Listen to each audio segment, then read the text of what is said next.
What up, everybody? The Power Book 3 Raising Kanan Season 3 synopsis reads that Kanan finds himself grappling with the very notions of right and wrong, good and evil, fidelity and disloyalty. At the end of Raising Kanan Season 2, we saw Howard and Kanan pull up to Rock's house in Queens, only to find the house had been shot up and to see Unique walking outside with Rock, who had been shot. At this point, Kanan had a shocked look on his face, and this was the Season 2 cliffhanger. Leading up to this point, Kanan had already left home to go live with Famous, after finding out Rock had been lying to him about who his father is. Kanan grew up his whole life thinking Death Cone was his father, but really it was Detective Malcolm Howard, who was an undercover cop when Rock was 16 years old and she was Howard's CI. The problem is, in Season 1, Rock had Kanan attempt to kill Howard to prevent him from learning the truth. And now Howard's partner has discovered the truth that it was Howard's son Kanan who shot him and that Rock was Howard's CI when she was 16. Because of this, Burt came harassing Kanan and tried pinning some fake charges on him to bring him into custody, when Kanan knocked Burt to the ground and ran off to tell Howard what happened. And this is why Kanan and Howard were pulling up to Rock's house at the end of Season 2 to talk to Rock about how they were going to handle Detective Burke. Many of us also assumed after seeing his mother shot, Kanan would have a change of heart and give her another chance. But we can see from the Season 3 trailer that that is not going to happen. Jukebox is telling Kanan to give Rock one more chance to make things right. But Kanan tells Jukebox he's outie. This is after what looks like Rock tries having a conversation with the Thomas family, telling them she's done doing what she's been doing. This could mean a lot of things, so I'm not going to get into that right now. But whatever she was saying, Kanan wasn't feeling it.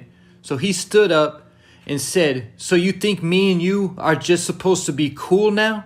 And Kanan then proceeds to leave home again, possibly for the final time, to go make his own way. Kanan is telling Famous in the Season 3 trailer that everyone has their hustle, we just gotta find ours. Keep this in mind that the synopsis reads that Kanan is battling between right and wrong, good and evil.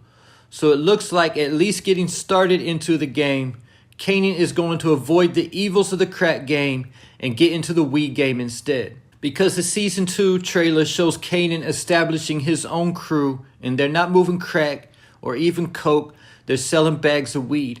And this is how most real hustlers get their start anyway, moving bags of weed.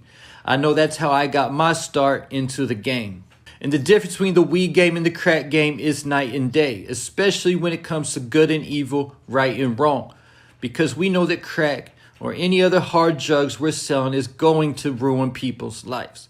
But we write it off as business or something like, if they're not going to get it from me, they're going to get it from somebody anyway. But as far as the weed game, in my personal opinion, weed dealers are doing the work of God.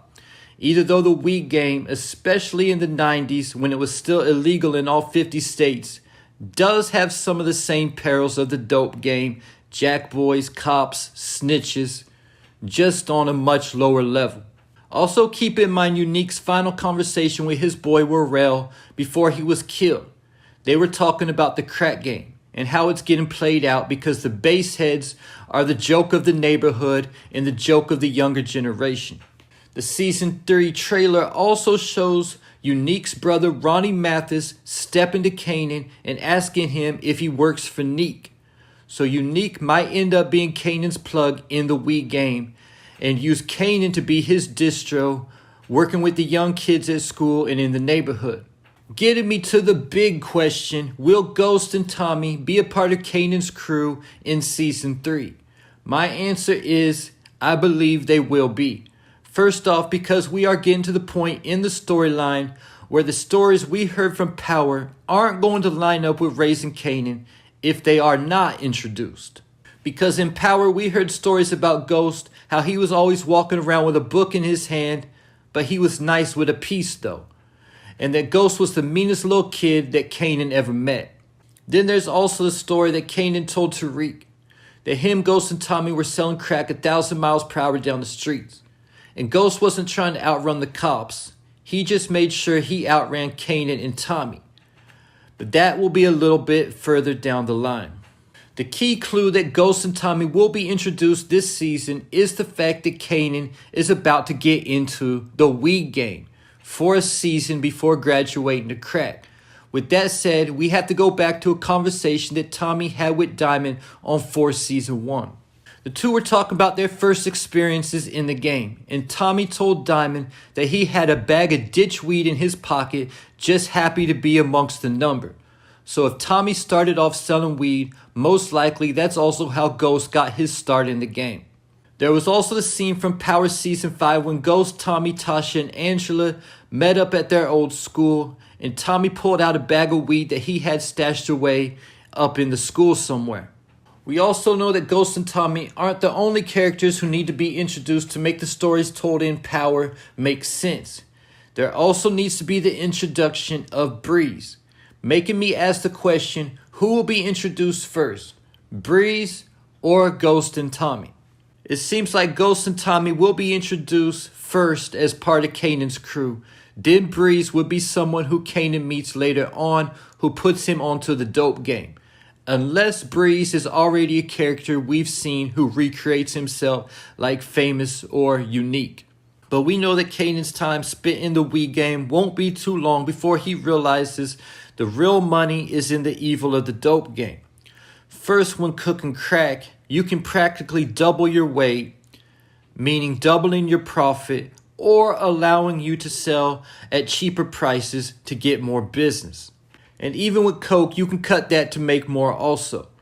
Then you add the fact a crackhead will be back for more crack the same night, while somebody buying a bag of weed might not be back for another month. When I was in the dope game, I was still selling pounds of weed because the fact I smoke so much, I gotta keep plenty around. But at the same time, I'm likely not selling anything under a couple onions, while I might sell someone $10 worth of crack. Because the $10 of crack is going to start a cycle. Dude would most likely be back later that night with his friends buying a lot more. And that is the evil of the crack game. I started this video talking about the synopsis, so I might as well conclude it that way also. Because either though Kanan will have the internal battle to start the season, by the end of Season 3, he will conclude there is no right and wrong or good and evil. There are no absolutes. In the end, there's just you. And there you have it. Leave your thoughts, theories, and predictions in the comments.